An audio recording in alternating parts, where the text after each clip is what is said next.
One. Blog Talk Radio.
One.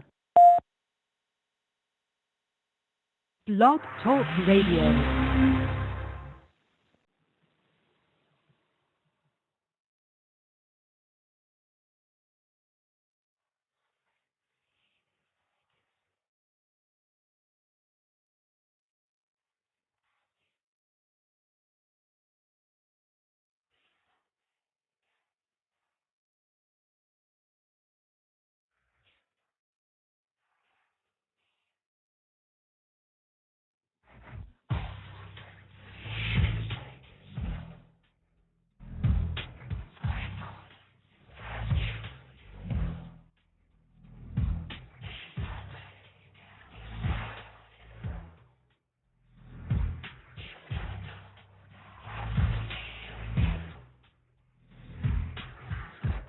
Can we please have quiet on the set?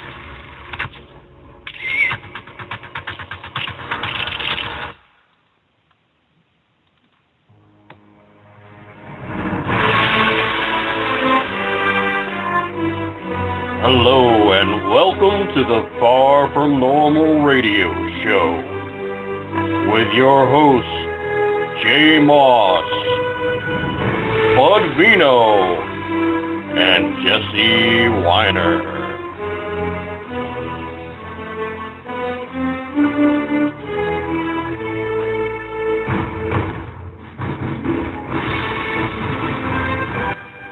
Well, hello, and welcome once again to the Far From Normal Radio Show. This is Jay Moss, and we are on the Future of Our Children's Radio Network. This is the Far From Normal Radio Show, and we are pleased to have, once again, my co-host, my partner in crime, my cohort, Mr. Bud Veno, live here. Bud, how are you doing this evening? Yo, and Money Moss, keep the superlatives coming, my brother. You're making my head swell even more. I'm not going to be able to get out of the room. Hey, it's Tuesday, once again, September 12th, my number, baby, 2017. Here we are at 8 o'clock Eastern Standard Time. And I want to give a shout-out to everybody out there listening. Thanks for listening. We've got a new feed going tonight, and I can already feel it. I know it's going great. And this is usually, Jay, where I hand it off to, our cohort. I'm going to steal from you, our other partner in crime, the one who makes it all complete, Jesse Weiner. And Jesse is in Florida, so we don't have to explain much more than that, besides to say she's got a million things going on with the hurricane. I'm happy she's safe. Bless the people that have been affected by this. It's been a lot. We love you. Have faith. And Jesse doesn't even have power tonight, and hopefully she's listening somehow. We love you, Jesse, and we love all you folks out there. And it's going to be an absolutely fantastic show, Jay. As I say, if there's a Cloud 10, I'm sitting on it, my man. Let's roll. Yes, absolutely, absolutely. And all of our prayers and our sympathies go out to those who have lost loved ones with the hurricanes that are out there, Texas and Florida. If you are listening in that area, we love you. We appreciate you. We will be there in support to help you rebuild. Absolutely, because you're important to us in this movement and outside of this movement. It doesn't matter. It's all about loving one another and caring about one another. So our prayers and sympathies definitely go out to those who lost loved ones in this and those who have to go in and rebuild. I've heard some stories lately about the Red Cross not doing what they're supposed to be doing. Those things will come down, but you guys just keep the faith that we're going to get the supplies out to you. We're going to get everything that needs to be out to you. That way you can rebuild. Yeah, so, well said, Jay. And it is unfortunate, and not just unfortunately the world we live in. We have leeches that and I'm not naming anyone in particular. I'm just saying to take advantage. I just say to people up there, quickly be smart. I know the first instinct is our hearts. Most of us innately are good people, and we want to help. And sometimes we let our hearts overrule sometimes doing certain research and because we want to help, and it doesn't because it goes into the wrong hands. So just be smart about it. Use your head and your heart, and that's together combined is a beautiful thing. And we're going to get through this, as Jay said, together. Thanks. Yes, and also at the Far From Normal radio show, we want to list out our condolences as well to the family of Troy Gentry.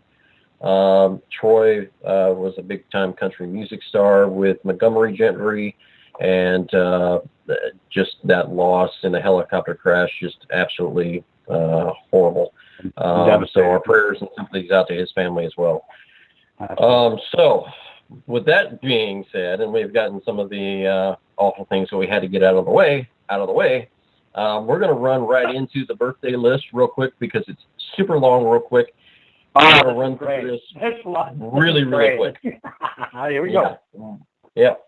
Okay, so today, Alexis Mundy, Randall L. Murphy, Byron Colston, Jason Cook, Jeff Blumenshine, George Scoggins, Jason Cook, Diana Davidson, Greg Wood, Jade Marquez, Jennifer Butler, David Rogar, and Linda Powell celebrating birthdays today. Happy birthday. Tomorrow, Cindy Burbe, Daniel Walsh, Dan Ramey, Chris Clark, Becky Gaffney, Hope Basinger, Martin Walsh. Thursday, Stacy Roberts, and Brent Helton, Aaron Rice, Caroline Lamont. Yeah, it's very hard to read it, but I'm getting there. Jay, Friday. you're doing great, as I say. Daddy's got you. I'm cradling you like a baby. You're doing great. You're doing great. So we've got Friday, we've got Jamie Nunmaker, Robert James Patterson, Joanna David, James Ruckix, Henry Davis, Philly Slim, and our good buddy out there, Yaya McLean, celebrating a birthday. Yeah.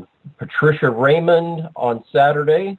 We've got Patricia Raymond, Ashley Crabtree, Larry Allen Coons. And Sunday, we've got Roy Charon, Michael Ash, Benjamin Beveridge, James Kirkwood, Vanessa Van Dalkum. Monday, we've got Mary Ellen Tenshore, Shannon Michelle McCain, Regina Francesca, Jose Garza, Ryan Curtis, Jamie Michael Miner, Karen Stolson, Jody Newman, and Nigel Brown out there. So finally through the entire list, wow. because there was a lot. Yeah. Hey, yes, and I will just say one thing. I want to add one more. A friend out there, Tammy Randall. It's her birthday today. A friend of mine and Allison. So happy birthday, Tammy. And as people I've said before, people don't realize what a tough job that is for Jay. And it started out, we thought it would just be, Jay, a good idea, and thought, we started off with have like 4 or 5 birthdays. And it's more into a lot more than that, and that's a beautiful thing. So happy birthday to everybody out there, and the list will keep growing, and Jay will keep getting better and better, and he's really good at pronouncing those names. He's getting better, Jay. You're getting better. You're good. You're good, baby. Some of these pronunciations are pretty difficult, though. I'll tell you that. It's becoming a, it's like, it feels like, what was that English group, Monty Python, I believe. Yeah. My name is spelled like Fred or something, but it's actually pronounced Ramashumukum Valium or something like that. Well, see, Jay volunteered to do that in the beginning, folks, and I'm glad he did. And that's just is, we just said, Jay, I can't do that. Jay, that's your thing. Kind of like when I tell my wife, honey, I don't even know how to do that. I'll ruin whatever you're asking me to do, because I'm failing to do the same thing. Kinda. Yeah, and as far as the calendar of events, the only thing that we really have on the calendar of events, obviously, right now is the big one, the big march that's taking place, and we've got it down to DC, September the 18th. It's coming up. Now, I've heard of several offsprings of that. The people that cannot make it to DC are trying to organize different events locally, and that I think that's a great idea. Yeah, I think that helps. Yeah, and just, if you can't be there to DC and for whatever reason, or you got something, do it local, and that's fine too. We're going to make that impact. Yeah, and I've said, Jay, just on a personal level, I've talked inside the show, and I've talked to other people. It's energies too, and that's why I think it's great these things are popping up, because it's that positive energy that we're putting out, the taking a stand, and that's just, it empowers you, even if you're just by yourself and you go out and you have a sign, you stand outside your house, or you just tell whoever's walking by, or even just that one thing. You got to start somewhere if you're down and out. You have to start somewhere. And what better place to start to take that first step if you're not there yet, right, Jay? To be able to say, hey, this is what did it for me. I went out and I'm telling you, the hardest thing to do for the people that are down and out is that first step. Is empowering yourself because of fear. And I'll tell you, when you do that first step, you're like, wow, it didn't hurt really. And then you start to talk more and more, and you start to believe in yourself and get more confident, and then bang, all of a sudden. And again, what a great day to start, folks. Start making people listen. You've got a voice out there. Absolutely. Yeah, and as I know that we are going to get into some of that in the second hour as well, but I want to definitely get into our program and have our host, or excuse me, our guests, our first guest on, because she's been patiently waiting on the phone for us. Marie White. Marie is a best-selling author out there, and she has written many books out there, including a 10-day Bible study in modern Greek, God's love for LGBTQI, changing life in just 10 days, creating the life that you were always meant to live. And then we have the 10-day Bible study, standing firm on God's word, that's out there. And this recent book, this book to me seems like an empowering, amazing thing. Yeah. Because it's not only, I think it just can translate. It really just translates in both situations here for missing parents, missing children from parents. It's called Strength for Parents of Missing Children Surviving Divorce, Abduction, Runaways, and Foster Care. So, amazing book. Miss Marie White, are you on the line with us right now? I am. Thank you for having me on, Jay and Bud. It's good to be here. Awesome. Thank you so much. Thank you, Marie. And I got to say, Jay can say, I usually like to stand on my kind of, I guess, literary prowess. I'm way out of my league here, Jay. I mean, I'm just a novice. I honestly, I'm humbled. It's great. I love learning from you. And this latest book that you have, and I discussed it with my wife last night and this morning. She's listening out there, I'm sure. But maybe not, but I have to act like she is. No, she might. I'm sure she is. And she said the same thing as I did. It's a really difficult subject to be able to write about and be able to actually be effective in terms of solutions and being able to cope. And it's not just a simple sort of book. It's all-encompassing. And I know you, and I haven't read the entire thing or anything like that, but there are so many levels to it. So hats off to you. This is a rare sort of thing. This isn't just your normal kind of self-help book. This is huge. Yes, absolutely huge. It is. It's very different from anything that's out there, and that's one of those things where you go, surely someone has something like this out there. But as we all know, there isn't. Right. No, yeah. and that's, I'm sorry, what I was going to say about my wife is that's what she said. She said, wow. And right away, you know what she did, Marie, kind of like what I did, and not cringe in a bad way, but almost like, oh, that's such a touchy, hard subject. So, again, hats off, because not even just be able to write about it, but to have people be able to apply it. As you said, it's such a kind of a book that, as you said, and what we talked about, isn't, out there in the norm. So this is going to help so many people that are maybe afraid or have no other resource. What a gift. Yeah, Oh, absolutely. thank you. Mm-hmm. So, what normally happens to a lot of these parents, and, you wrote down a few questions from me as well to be able to ask you, because I think that was great, because I think this is a great a forum to be able to not only push this book, but to be able to push the ideas and the thoughts of this book even further. That way more people will write about it. And so my question to you would really be, and really a lot of the same questions that you sent me were the same exact ones I was about ready to ask you. What normally happens to these parents that have missing children out there? Well, just like Bud was saying, it's the word missing doesn't necessarily mean, abducted or taken off the street or whatever. In our case, our toddler was abducted, and so that was our experience, and there was no guidebook. There was nothing to help us through that. But as the years progressed, and I really felt like God wanted me to write this book, I started looking at who the other people that were experiencing missing children were.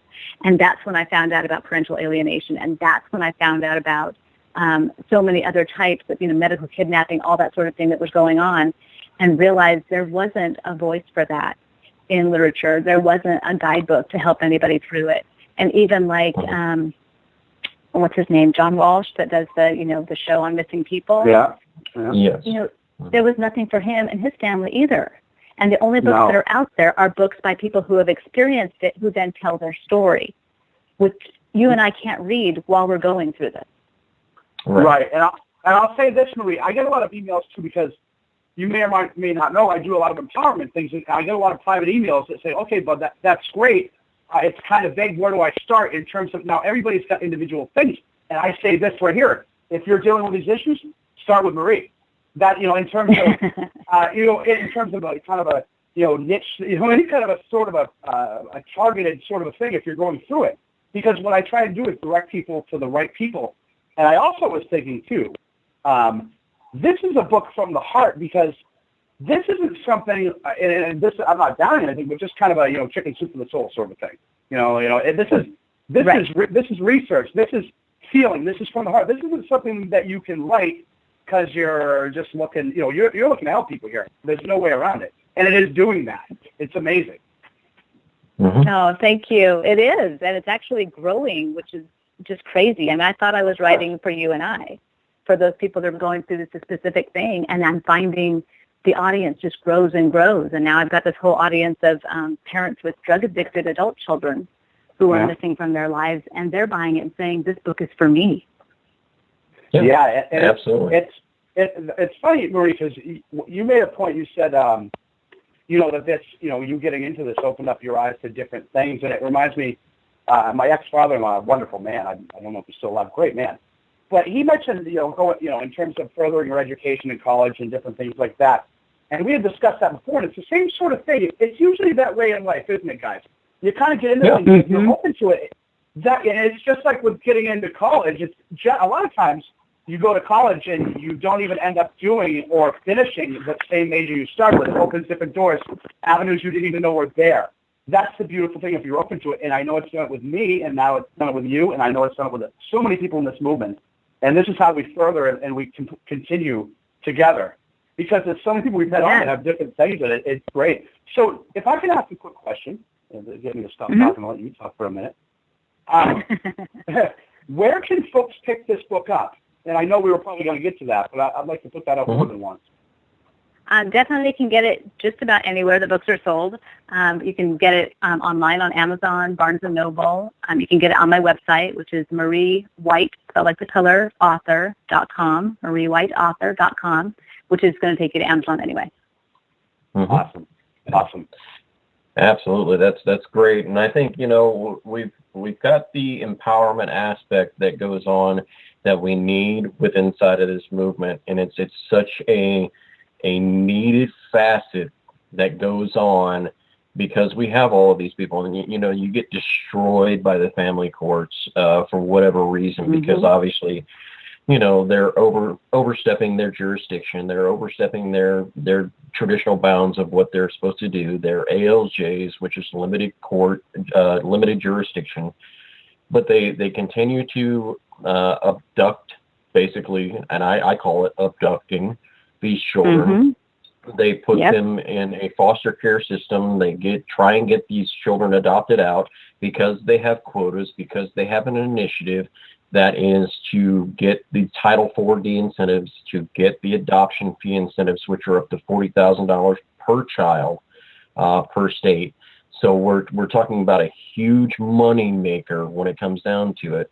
And unfortunately, what's left behind is these children and these parents who are going through this system, and they have nowhere to turn, or they don't know what to do. And so what can friends or family tell these people, that are going through this? I mean, obviously, we're trying to help within this movement. So what's good things that you think, obviously, the book puts out there that is a good positive feedback for these people? Well, I think, the important things are not to say the things that you and I have all heard. They're never coming home, or it's a useless fight, or it's been so long, or whatever. So you want to say the opposites of those. Not, yes, they're coming home, or whatever, because that, when we're in that moment, when we're in that despair, no matter what you say, it's going to be wrong. And people literally came up to me and said, "Don't worry, they're going to be home." And I was like, "How do you know?" Internally. I didn't say that to them, but I'm thinking it. So the big parts that we want people to say to us are just, I'm praying for you. I'm thinking about you. Send a card in the mail, send an email, send a text. I mean, a text in the middle of the night, people used to text me and be like, "For some reason, you and your child were on my mind, and I was just praying for you." I'm like, oh my gosh, what that meant to me in those moments was incredible. Those are the things people can do. Just show solidarity with you. Yeah, absolutely. That's a good point. So what are some of the things that we should avoid as well? Because, I mean, that's kind of a compound question, but, I mean, what are some of the things that we really could try and do better? Because obviously in this movement we see a lot, and there's a lot of division that takes place, and it's generally because someone jumps in and hurts someone else's feelings on a personal level. So what are some of those things that we should avoid, even within this movement, should avoid saying or doing that would upset people going through this? Well, one of the things I would love for people that are listening to your show to hear is that what you do on social media stays forever. Even when you take it down, the impression has already been made. And you have an opportunity here to be the best version of yourself on social media. When your kids come looking for you, if you're estranged for 20 years and they come looking as adults, if all they see is bitterness and anger and hate, they are not going to want to reconnect. Absolutely. But if they see the best you that you could possibly be, it could change everything. If they go on there and they see that you have become this incredible person, how much are they going to want to have that relationship or find out what happened? And who knows what that'll influence. The opposing counsel may go check out your Facebook and be like, you know what, this person's actually a nice guy. Maybe we should go to mediation. Maybe I should push my client more. You never know what that good move is going to make. So you really have to brand yourself as somebody who is the best version of you. Exactly. I couldn't agree more, Marie. It's funny. My oldest son, I always try and I'm not perfect, but I always try and think long term. I always try and think Judge is going to see whatever I say, right, whatever. And also my son, first and foremost. And I'll tell you, he's seen a lot. And he said to me, he said, man, you're my hero, Dad. He said, you're so strong. I said, buddy, why do you think I'm like that? Because of you. It's your strength. And he said, and his eyes light up. I said, if it weren't, he knows very well. I rose up from the brink because before he was even born. He saved my life. And I looked him in the eyes on my knees and told him that. You're my hero. You know, and that's why you can't break our bond. And that's why I've done everything with a level of benevolence because I knew the outcome, Marie, and now I'm there. And it's a dream come true. You're right, because my son's mother just last night sent me an email that she wants to work together, and she had told me that too. And it's funny you mentioned about lawyers looking at Facebook things because hers is MIA. But yeah, that's what happened. Because again, I told him from the beginning, if every time you lie about me, I'm going to tell the truth about you in terms of what's going on. And I stuck with that. I never went in and tried to and I never did just insult. I said, here's the deal, and I was calm, and they didn't expect that because, again, most people get very emotional. It is an emotional thing, but they're counting on you losing control. And if you don't do that, because you have to remember that's what they're trying to do. Why feed right into that? Go in and remember what the goal is, loving your children.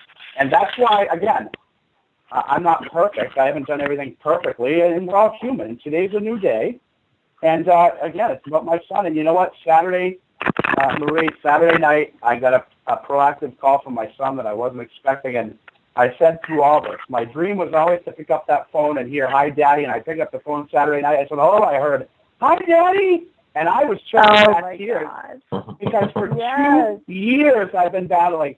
2 years, and he said, I want this over. I want you guys to get along, and Mommy does too. And I was my wife and I were hugging, and everything is just rolling, and hopefully it'll be done soon. And again, it's just solidified my resolve in knowing I did the right thing, and I'm going to keep battling even harder for the other men and women out there going through this. And I kind of digressed, but I felt compelled. So thank you. Yes, because that is exactly that point. Yeah. You know, and these things are going to happen for all of these people who believe, and that's the thing is you've got to believe that that's going to happen for you, just like it happened for Bud. He long before he ever got this phone call. I mean, for months upon months, I can tell you, this man has said, I'm going to get that phone call. I know I'm going to get that phone call. I'm going to get it. I'm going to get it every single day. I'm going to get that phone. And he just believed it was going to happen. And that's what I wanted for everybody, is to believe that. Yeah, and I do too. And not to be too self-aggrandizing here, but I will for a moment. There's a video that I did on December 28th of 2016, which is my oldest son's birthday. And I said, okay, we're coming to the end of 2016. Mark my words. And it was just a rough time because I had just gotten the order, and it was really hard against me. And I was really kind of, as much as I hope for the best and expect the worst, I was like, wow. And I looked into that. I was somewhat, and you've got to keep that positive. I said, mark my words, I will have that boy before 2017 is up. What month is it in 2017? And it's because you have to do that. Even at yours, you keep being positive, believing. And never, again, I do too, because her attorney was going in there and said, he's violent with he's just this and he's this, and he was way underprepared. And I said, this guy, I should not be able to go in there and be able to do this. But again, a lot of people kind of back off. Oh my God, people are going to think I'm violent. I said, you can say, I've had a lot worse said about me than that, my friend. And again, you keep loving, and the truth comes up in the end. Lies have speed, but the truth has longevity. So you stick with it, keep loving it, and that's what you get. Absolutely, and I'm going to ask you this. Yeah, I'll ask you this. I mean, because you don't seem like this way at all. Because quite frankly, when I see pictures of you and you're so tiny, and I think to myself, oh my gosh, you're so short. But at the same time, you are a veteran. You are a veteran. And how did your military service and your military training influence how you handle this situation? Because I would have to think that you're reverting back to some of the same things that you were taught within the military. So if you would kind of compound on that, if you would. Well, yeah. I mean, I think it's, each of us is made differently. Each of us has different strengths and weaknesses. Some people are doctors, they're healers. Some people are counselors, and some of us are warriors. And I have to tell you, I'm a warrior. And going into the military, and I found where I belonged.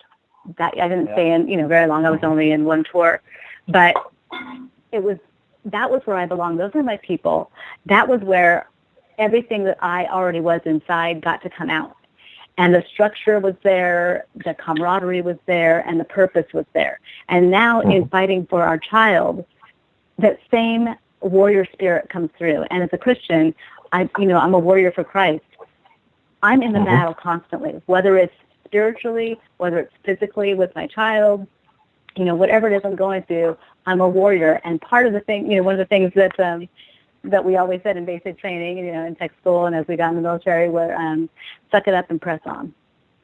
Absolutely. I couldn't put that in the book, but that's, the basic line is suck it up and press on. Okay, this hurts for all of us, but our kids are worth it. Suck it up and press on.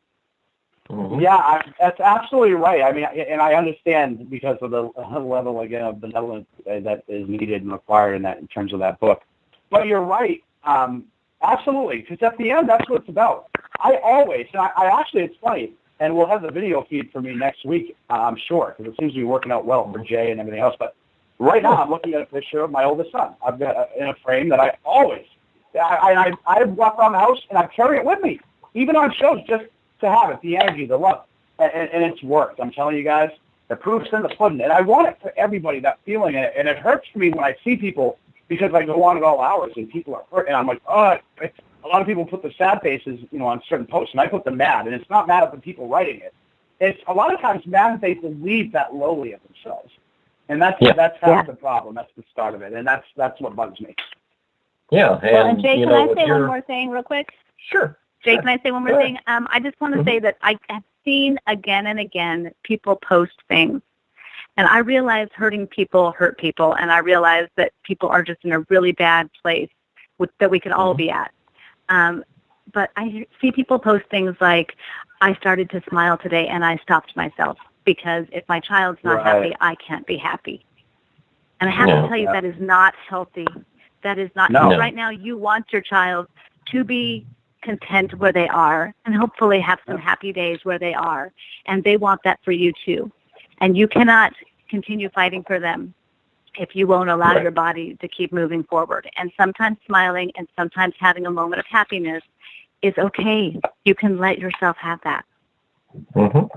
Yeah, I think so many people, you're right, that so many of these people that are going through either, the child abduction or going through, the family court systems or CPS situations, they're at this juncture in their life where if their child is not with them, they can't be happy. They have to be miserable. And that's just, yes, but no. There are points in life where you have to allow yourself to smile and laugh at the humor of it all, because quite frankly, the humor of it all is in this whole thing. They can't keep you down, because at the end of the day, when that child turns 21, they're going to know and want to know who their parent is. At the end of the day, they have no jurisdiction over a 21-year-old. Well, I'll say this. I agree with both of you. And Marie, thank you, because that's such a great point, because I know for a fact, and I say this is my firm belief, and this is what I tell everybody. within the society we live in, and especially within this movement, I guess, because of how cut down people are. Mm-hmm. I don't know if that's static on my end or okay, it seems to be better now. And I always say we live in a society where, especially in this, we're cut down. And I know, and Marie brought up a great point, that people stop themselves. And I'm telling you right now, you have two choices: miserable or happy. I had a conversation with I believe 2 or 3 women just this week about this, and I said, as much repetition as it's taken in terms of, oh no, I know for a fact that there's people out there that even when they have a positive thought like you said, they stop themselves. As much repetition and quote unquote training as it took you to get this negative, it's going to take an equal amount, if not more, of very literal and pragmatic training to get yourself out of it. Because every time, unless you really want it, because I'll tell you right now, if you do, every time you got to do the opposite. When your mind says, "Oh no, it's horrible," because a lot of people, even when it's good, "Oh well, no, life's horrible," all these things, you got to say no, and you got to pull out the positive. And it might seem hard. It's just like a diet. A lot of times when it's hard, people give up after something. I'll tell you right now, it comes quick, because what will happen is, after a while, it seems ridiculous, but all of a sudden, when you start to go negative, your brain will automatically go positive, and you go, oh my God, I just got automatically positive, and that's how it starts. You've got to be very literal about saying, no, this is that. What's good? I have 2 legs. I can walk. I have lungs. Even if it sounds ridiculous, oh, that's corny, no. And as Marie said, it's okay to smile, even through the tears. Keep smiling. You have to. It's positive energy. It's a law of attraction. How bad do you want it? Do you want to live miserably? If you do, then stop talking about it and just live miserably. You just own it. If you don't, then you got to buck up. And you got to take steps just like a diet. How bad do you want it? Yeah. I would agree. You're quoting my book right now. Yeah. Well, I come back to this fact, and I think it was I think this was the fact that brought me out of the depression that I was in when I went through this system. I've been through this system for over 10 years, and I can tell you I've been through the ups and the downs, and I've lived on a park bench, being homeless for 2 years as a veteran, and I can tell you this is what brought me out of everything is looking at a picture of my children, number one, every day, but this other fact, this movie quote, and I'm gonna say I believe it's Shawshank Redemption, and Morgan Freeman looks at him and he says, you can do one of 2 things. You can get busy living, or you can get busy dying. One of the 2. And for me, it was, okay, let's get busy living. Yeah, and that you're right, Jay. That is Shawshank Redemption with Morgan Freeman and Tim Robbins. And it was an awesome picture, and that's true. And it really is that simple in terms of happy or sad. And again, it's I know it takes work, and it's easier said than done, but it really isn't.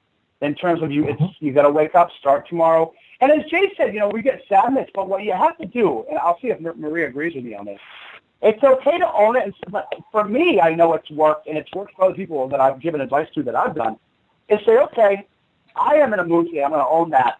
I am going to give myself today, and tomorrow morning I'm going to be up. It's going to be a new day. And give yourself that, a time frame of I'm not talking weeks, I'm talking today.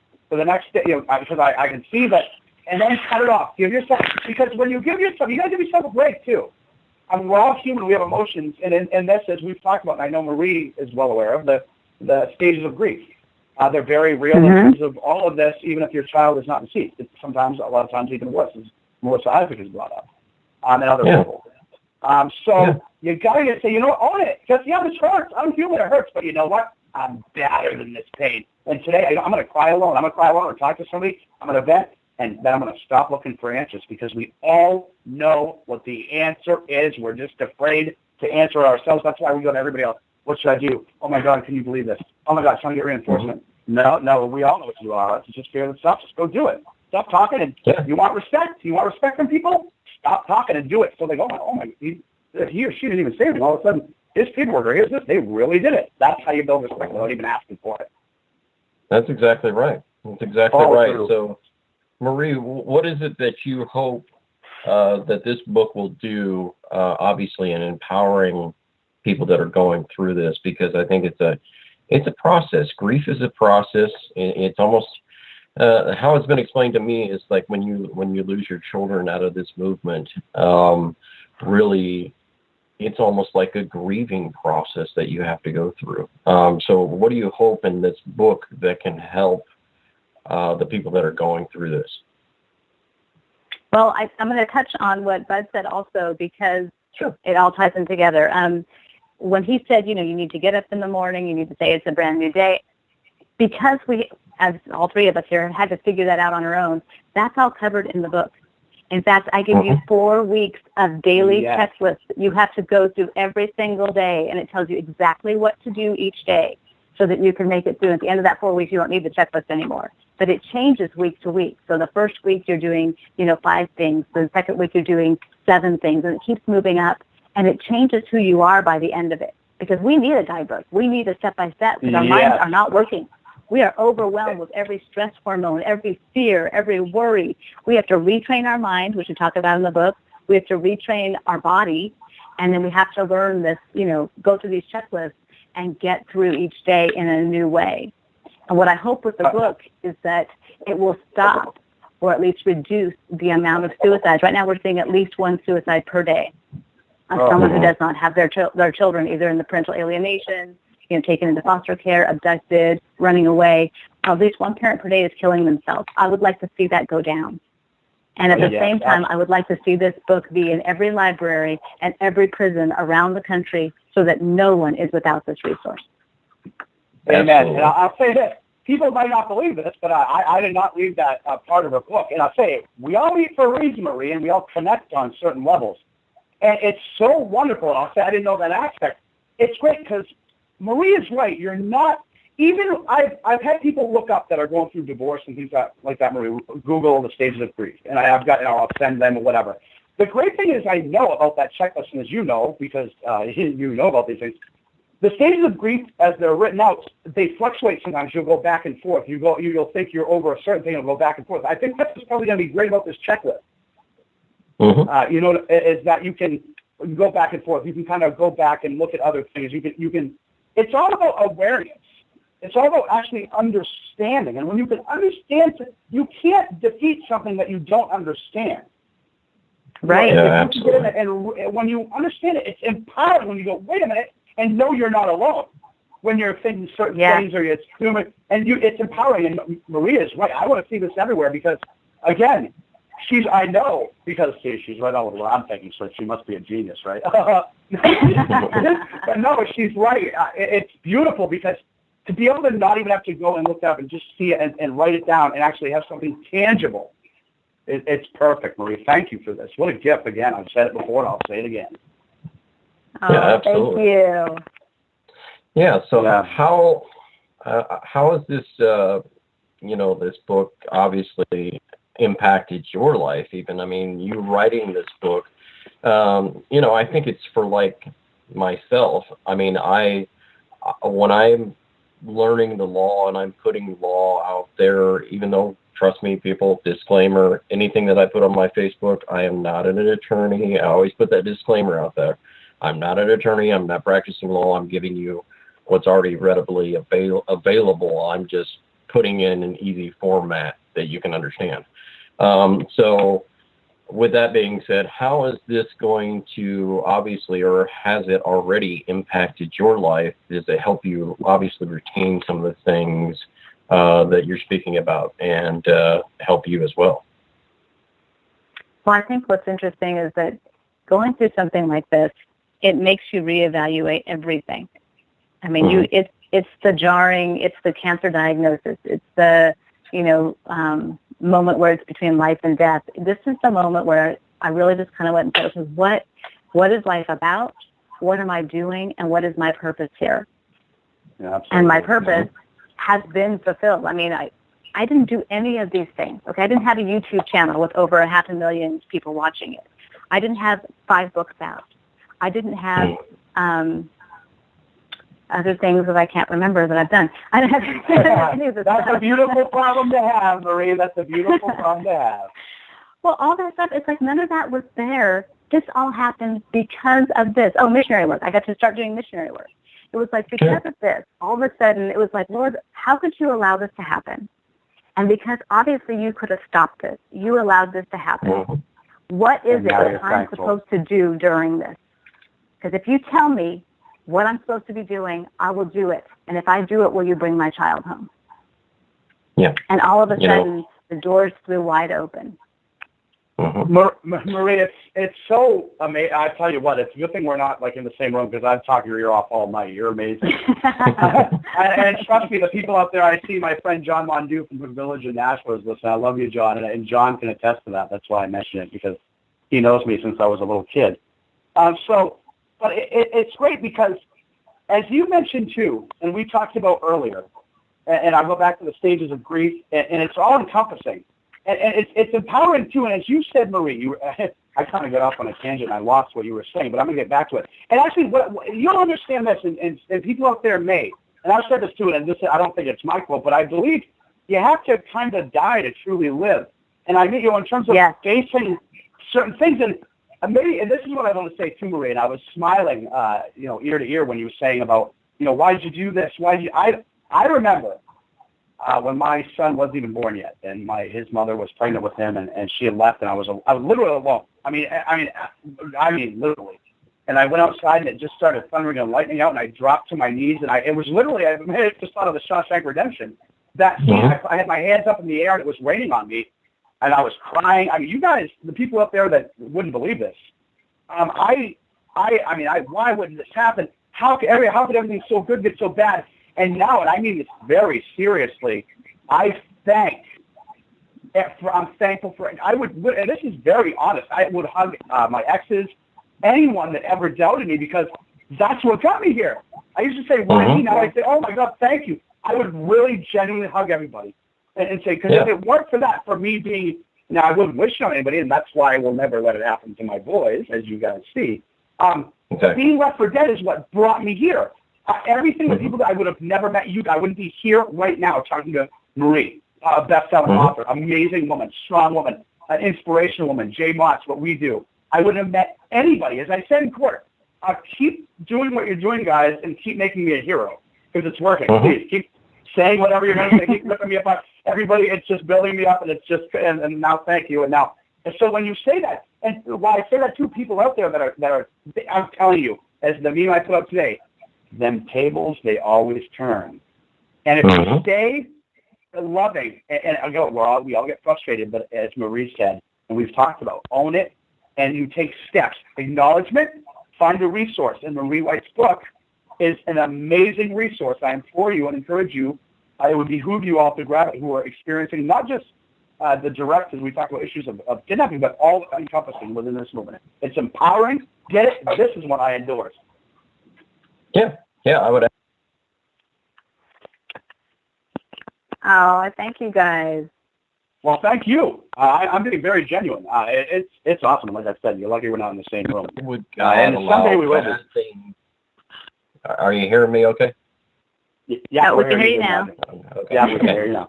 So, yeah, it was always, why does God allow bad things to happen to good people? And I would say on the reverse end of that spectrum, you see the results of why the bad things took place to empower you to become who you are now.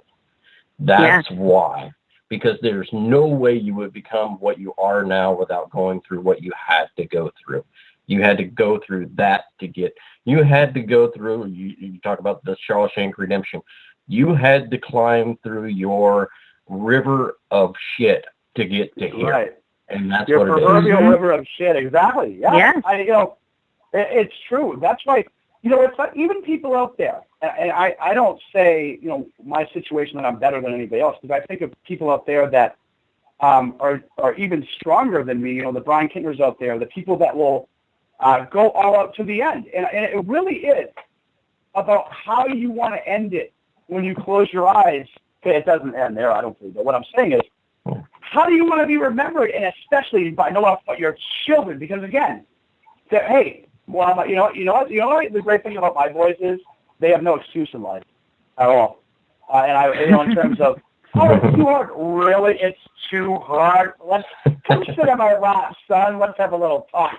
And I don't care if that's when they're 13 or 31. they'll sit on my lap and we'll have a talk. And it's great because, again, if I hadn't done that, and you know what else? My oldest son, if he would have gone through life like I did, my dad didn't love me enough. Like, what's wrong with me? Like, why am I not worth it? Because guess what? I was him once, and it didn't happen. And I had to face certain issues later in life that I said, no, I'm willing to spit blood and go down, down for this because I'm not going to allow him to think that he's not worth it. And he knows he Absolutely. is. That's why we hug each other, kiss each other, and I'm his hero. You're damn right I am. Mm-hmm. Well, and like So you guys now, were talking about, too, that people can either be, they can choose to do good or do bad, or, be good or be bad. I always say it as you can either choose to be broken, to be bitter, or to be better. Oh, that's awesome. Well, Marie, that's and you why, guys have chosen to be better. Well, thank you, as have you. And that's why, Marie, and I tell people this, too. It might sound corny to people, too. And every now and again, I'll catch myself. But even when I refer to my son's mother, I don't say my ex, because to me, it's a negative spin. I don't say things that have happened to me, because for me, it's a victimization thing. It's things I've experienced, that make us or break us, or whatever.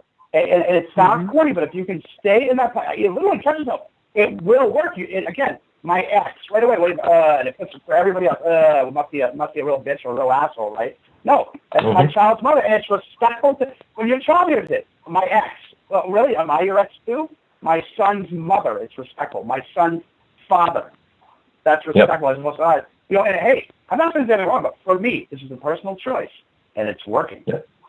Yeah. And we never choose to go through what we're going through. None of us would ever say, hey, so to become a better person, I wanted to go through this. Nobody wants it. And nobody's happy about it. Nobody's saying, yay, God, I'm so glad you let me go through this. But it also shows that my one person's pain and my child's one person's pain can affect millions of people. Mm-hmm. That's a pretty big wave. That's not a stretch at all. It's a ripple effect, and it's absolutely true. Yeah. So. Yeah, absolutely. Go ahead, Jay. My case on this one is, obviously, how have people responded to the book so far? And how did, this is going to be a compounded question because obviously we're running low on time, but how, number one, was the action or reaction of people who've responded to the book, and two, have you, it seems like to me there was an abduction that went on here, so have you worked obviously with law enforcement in doing this book? I have not worked with law enforcement during the book, but I did get to connect with 5 experts. One that's an expert on grief. He's a professor at Colorado Christian University. One who is a private detective who's been going all over the entire world, including into cartels in South America, over to third world countries, across the ocean, and rescuing children from abductions and from parental abductions. The psychiatrist that works with teams like the New England Patriots and things like that. Dr. Sue Kornbluth, who talks about reunification, and Michael Jeffries, who has a book about surviving parental alienation.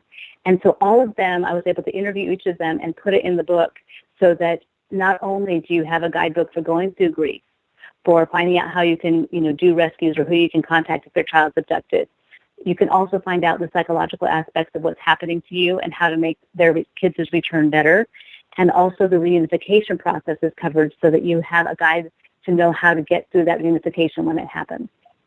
And I have not worked with law enforcement in writing the book, but now I am working with law enforcement to help them understand parental alienation and how to respond to it when they get a call. Wow.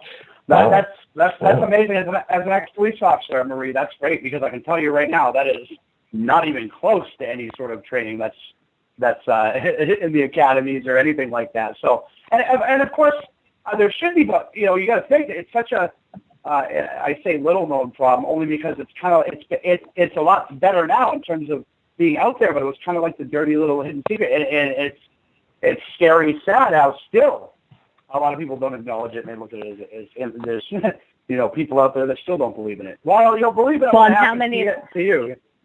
Right, and how many of them on the force are dealing with parental alienation right now and think they're the only ones going through it? Exactly. And I'll tell you right now, and as you know, Marie, and just military and things like that, the divorce rates and things like that are higher in those professions, much higher. And it gets much more silver bullet-ish, so to speak, because a lot of times it's and then the woman or guy, whatever it is, wants to defeat the other one because it's very much a power struggle, and it can be even worse. Yeah, absolutely. So then we move on, obviously, to you've gone through these stages of grief. You've written this book, and how has it changed you through all of this ordeal and what you've been through and what you've experienced? And I've got to think, now that you're on the other side of this, you see how the whole ordeal took place, and it's got to obviously empower you, correct? Well, we're actually not on the other side. Our child is not. Oh, okay. You're still going through this, yeah. Yeah, so this was written, and I continue to speak on it, still in the middle of it. Mm-hmm. So you I think that's more powerful that way. Yeah, I think it is, because it shows obviously a parent who's still going through this grief, still dealing with it every day. It's not something that goes away overnight, people. This is especially with an abduction, obviously, this is something that you're going to carry on with you forever, unfortunately. Yeah. Even after reunification. Yes. Yeah. Marie, I'm in awe of you, because I'm very seldom at a loss for words. But your strength is amazing, and how you've persevered, and how you not only have you've come to a level where you're actually helping other people while going through something my brain can't even fathom. So your strength is immeasurable, and I am just definitely. I'm bowing to you right now, as they do. Yeah, that's amazing. Yeah, I am as well. I think it's just amazing and wonderful. And you also quote Mark Twain in your book, which is actually kind of funny, because Mark Twain, in the area that I grew up in, was just the author. When we grew up with Huckleberry Finn and Tom Sawyer and all of the good Mark Twain stories. So you quote him obviously within your book. And why is that? There's a quote that's attributed to him, and I'm going to say it's his because everybody thinks it is. Of course, I'm married to people that say that Shakespeare didn't even write Shakespeare, so I have no idea. But he says, the two most important days of your life are the day that you're born and the day you find out why. And that quote, I think, envelops everything that we've talked about today. There is a purpose to what we're each going through, and there is a reason we were made the way we are. There are reasons that we're strong when we're strong, we're weak when we're weak, why some of us can talk with people, why some of us have radio shows, why some of us are counselors, all these different things that each of us are. There's a reason behind it. And when we find out that why, everything in life changes. And that's what I encourage people to do, and that's why it's in there. And for all of your listeners, they can actually go onto my website. They can go to mariewhiteauthor.com and get a copy of Changing Your Life in Just 10 Days for free. Amazing. Wow. Yeah, I encourage everybody to do that. And I'll say this. I know that we're running to the end of the first hour, which I can't believe. But I'll say, there was a meme I put out when I was thinking of when you said that, Marie. Your life is made up of 2 dates and a dash. Make sure you make the most of the dash. Yeah. Right? Make the most of that time in the middle, folks. Absolutely. Thank you, Marie, so much. And I'm honored. I really have learned a lot about, even more about the human spirit. You're an inspiration to all of us. There's a lot of people in this world that I wouldn't care to meet, and I do care to meet. I would love to shake your hand someday, and I hope that happens. Yeah, absolutely. Thank you. You guys also. What a joy. Thanks for having me on. Thanks. Well, thank you. Yeah, definitely. Thank you so much. And we will definitely check back in with you when the next book comes out, because I'm curious as to which one it'll be.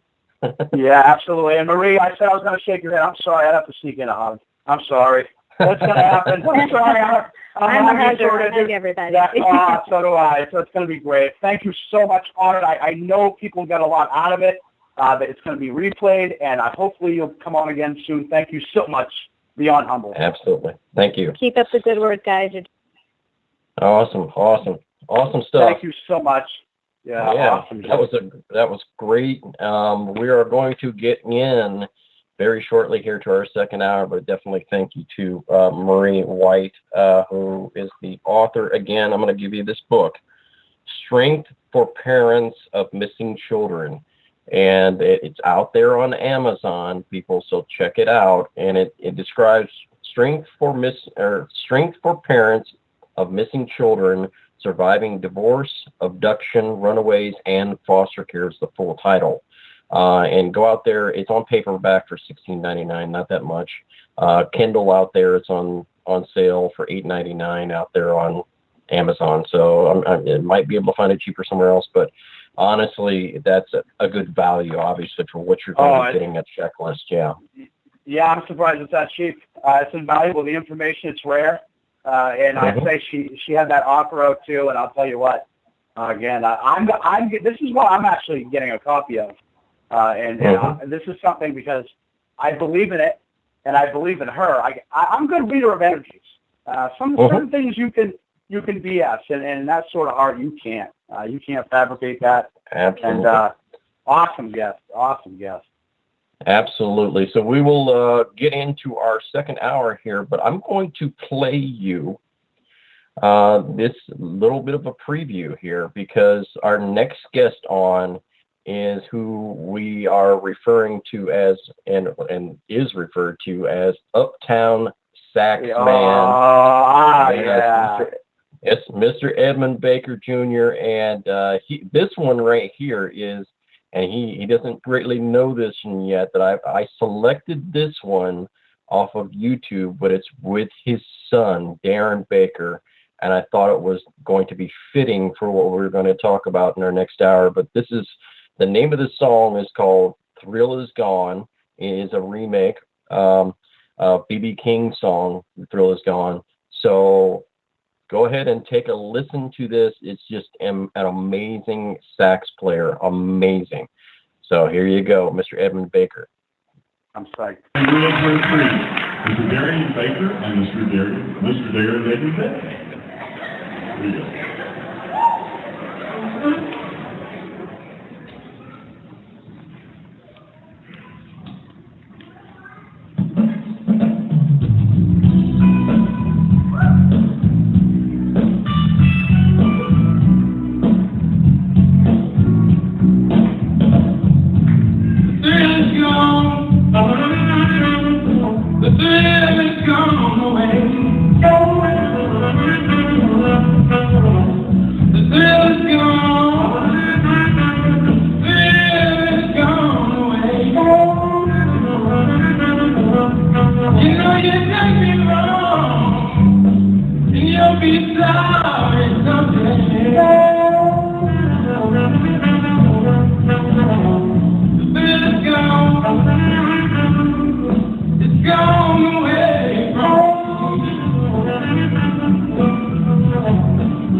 Awesome, and we are back on the Far From Normal radio show. I am your host, Jay Moss, and I've got my co-host here back on the program, Mr. Bud Veno. Bud, how are you?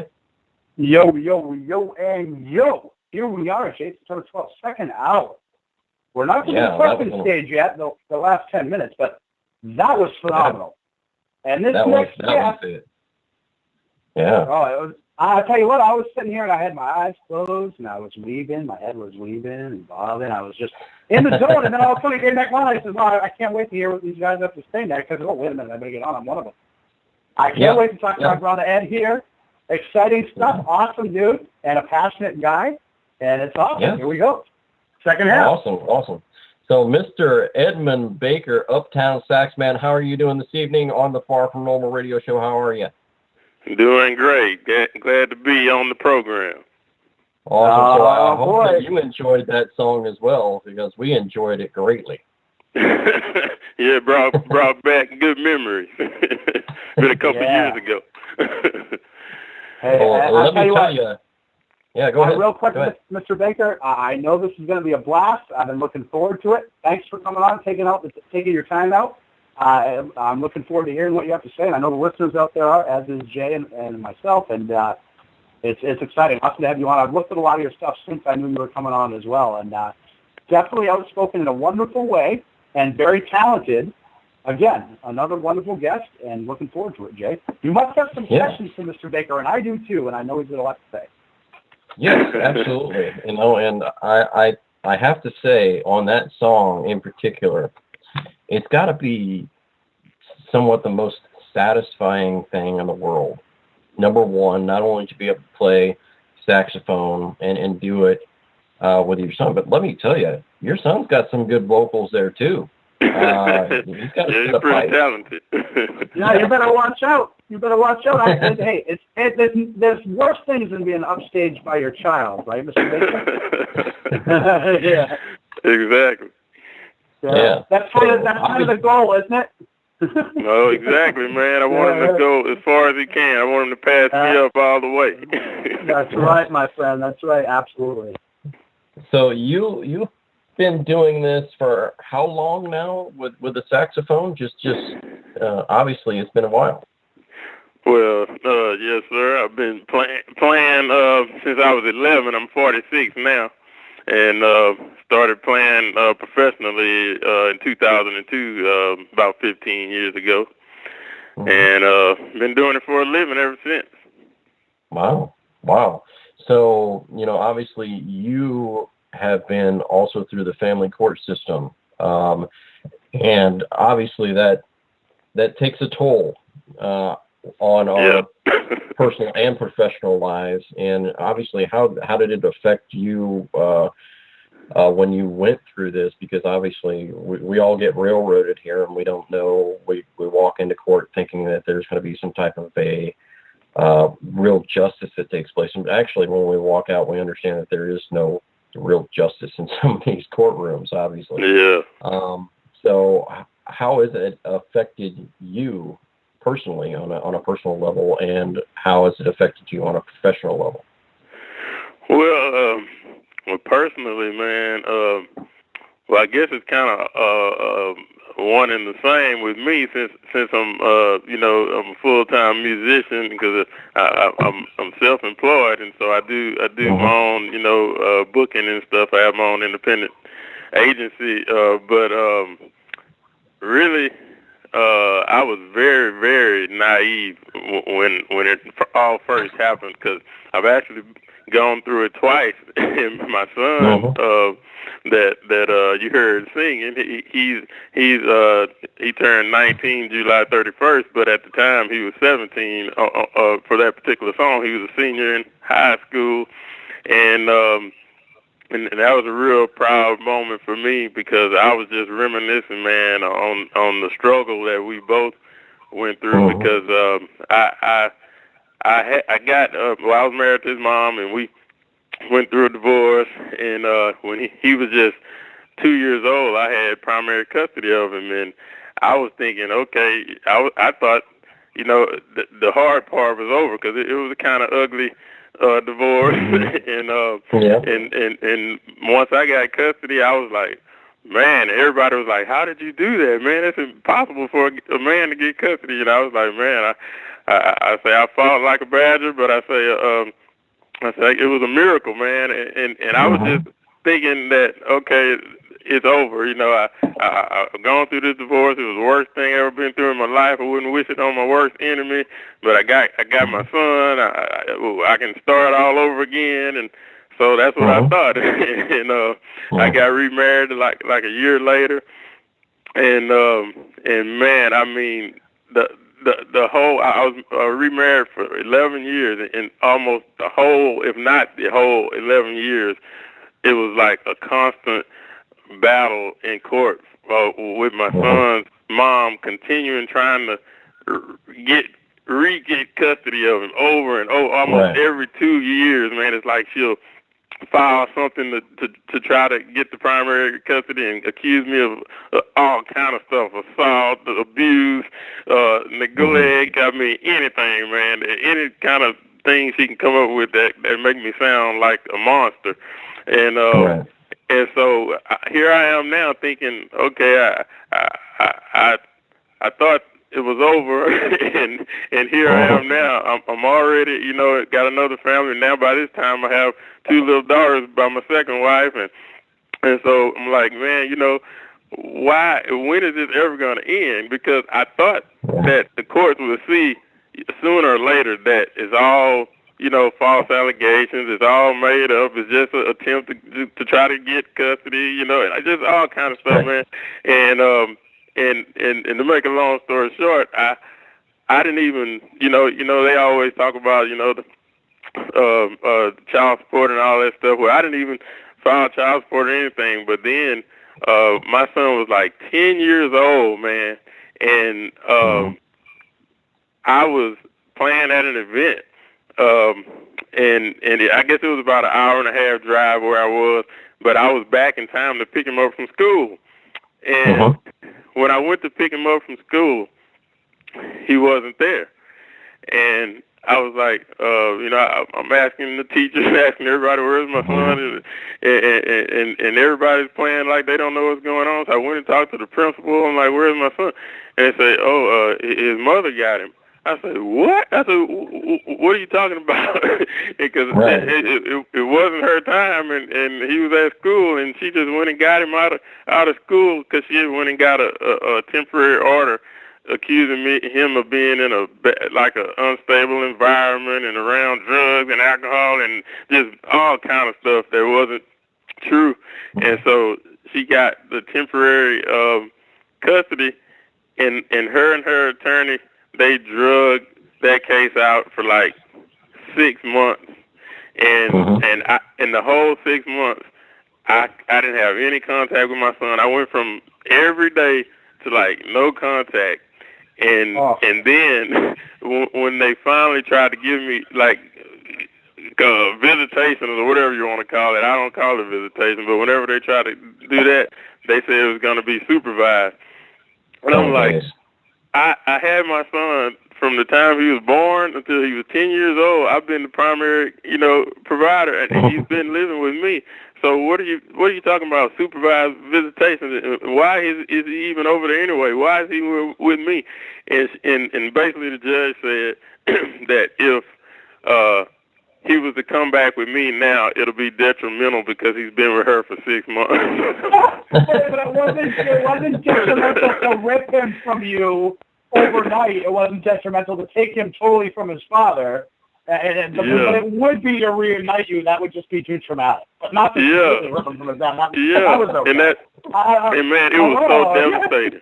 It was devastating, man. And I mean, it was so painful. But it wasn't just for me at that moment. You know, at the time, you know, I was still married, and so it was like, I just can't believe this. And so now we're all, you know, we're going through this ordeal again, custody all over again. You know, he's 10 years old now, and now we're going through a custody battle all over again.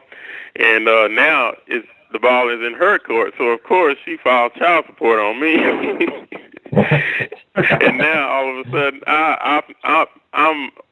I don't have to pay child support now. And then while we were going through the temporary, thing,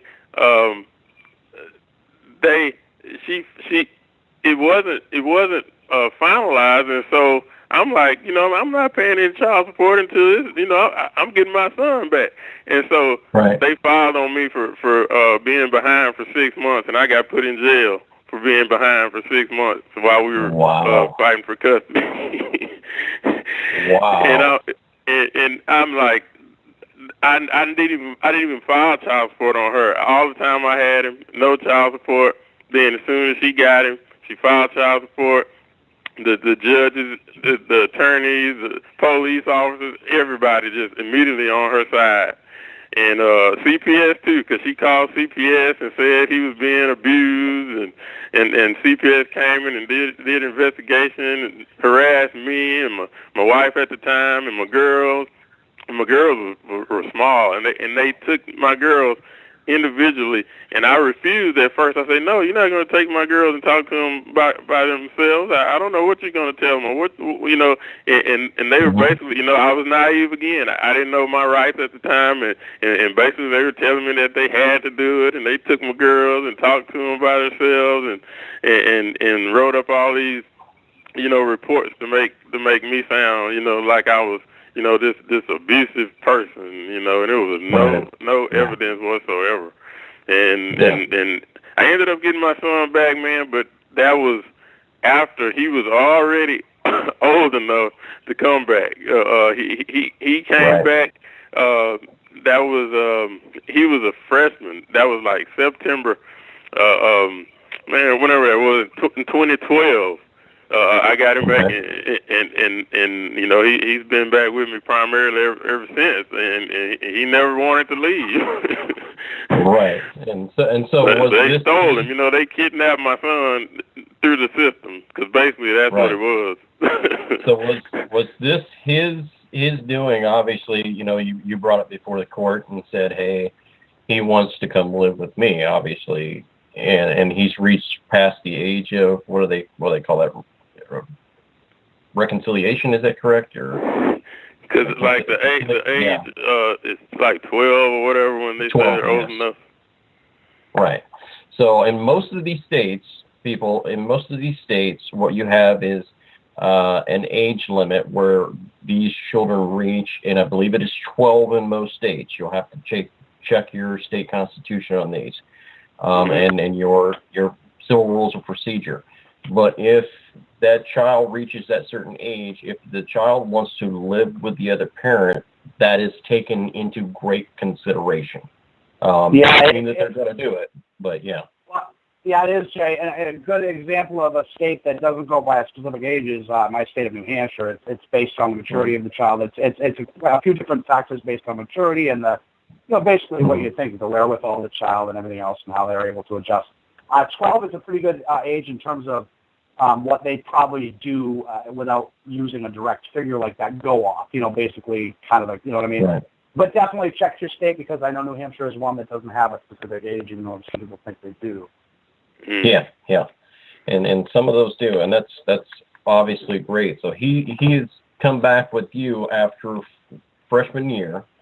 So you've gone through all of this now. Your ex-wife, the first one, obviously, and are you currently going through that same system now? Yeah, man, it was like deja vu. It's like as soon, man. I mean, I'm telling you, like almost as soon as my son came back, like permanently. I don't know what happened. It's like whatever it was in my first jumped off of her and got on my second one. and it's like, man, it was like, I can't believe this. All of this fighting we did together, and now all of a sudden, she turned into the one, that started, she divorced me and went through the whole, the whole shebang like my first wife did, and filed.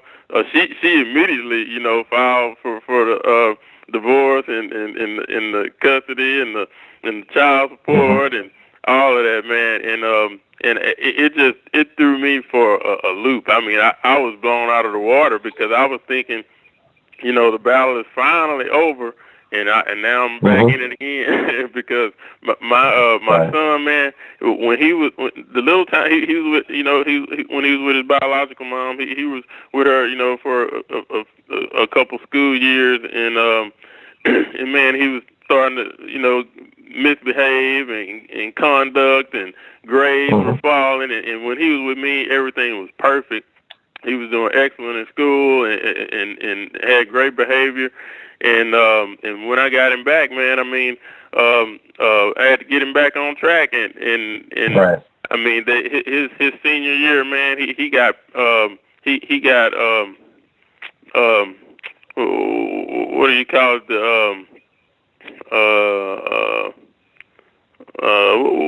what do you call the king, like the king of the court kind of deal. He got 2 accolades actually, because he got the they called it Mr. Buck. It was like for the senior, like a senior court, thing for you know, when they have like beauty pageants for women. It was like a macho thing for guys, and he won that, and then he got the because it's not prom king. I forgot what you call it, but anyway, he got that homecoming king. There you go. Yeah, he got homecoming king and all of that, man. His senior year, man, and he's doing terrific because he's in the music industry and entertainment industry. He models and acts and sings and dances, man. He does all kind of stuff, and I'm proud of him. And I know if he didn't have me, it wouldn't be like that. Yeah, and I can tell you, and you've got an awesome energy about you anyway, but I tell you, you can definitely, you're up-tempo anyway. I love that and happy. But when you talk about your son, you can feel it, and you get giddy almost, and you can tell how proud you are. And you should be. You should be. Yeah. What a blessing our kids are. This is why we do I know, man. I mean, he tells everybody that I'm his best friend when he goes and talks and stuff, and people, you know, ask him about our relationship. He always tells everybody I'm his best friend. That's the best. You know, it's a trust. It's just great because that's what it's about. You know what? Because that'll bleed over. You know, when that sort of love that he'll want to give to his children, and to honor you and your relationship, he'll know how great that felt, and he'll want to share that gift. And that's, you know, that my kids tell me that too. And you know what? That's flattering, and they're going to know someday they're going to be their own heroes. Yeah, man, and for real. And they do grow up, and that's why, you know, I just kept being the same. You know, even when he wasn't in my life during that time, even when I wasn't in his, and we weren't talking all the time like we were, and whenever it was just, you know, chaotic, man. I mean, I just, even when I saw him, like it would be so strange because we're all in the same area, and we would be at a grocery store or even at the same church or something, man, and his mom would act so crazy and wouldn't even let me speak to my own son in public, man. And it was just wow, man. And I was nothing like that, you know, when I had him. It was nothing like that. Well, and I've said this, Ed, for a while now, and I've said, you know, this is, and the older our kids get, the more, you know, they become grounded and see things for what they are. And the people that do that, it's not us, the people that are trying to act right. I'm not saying we're all perfect, but the people that do that are going to have to answer the questions someday from those very children that they did that to, not us. And and it's funny because a lot of times you see in life too, it's those same people that did certain things to you that, you know, it's like, hey, that's you guys have to talk to each other about that. And you just hope that maybe that person learns not to do that. It's abusive to the child. It's you know, it hurts all of us, but we're adults. Children don't get it. All they know is there's conflict, and a lot of times they feel they caused it because the common denominator between the two parents is the children or child. So it's, again, and I've said it a million times, and I'm not the only one. This is a very common thing, is when you down one parent, you're telling that child that they're not worth it either because they're half of that parent. So, you know, no matter what, that's their mom or that's their dad, and they're going to love them, no matter what they even say to try and placate you, because whatever it is, if someone's doing that. Children love their parents innately. It's innate to love. It is not innate to hate. That's learned. That's taught. Yeah. Yeah, that's true, man. Yeah.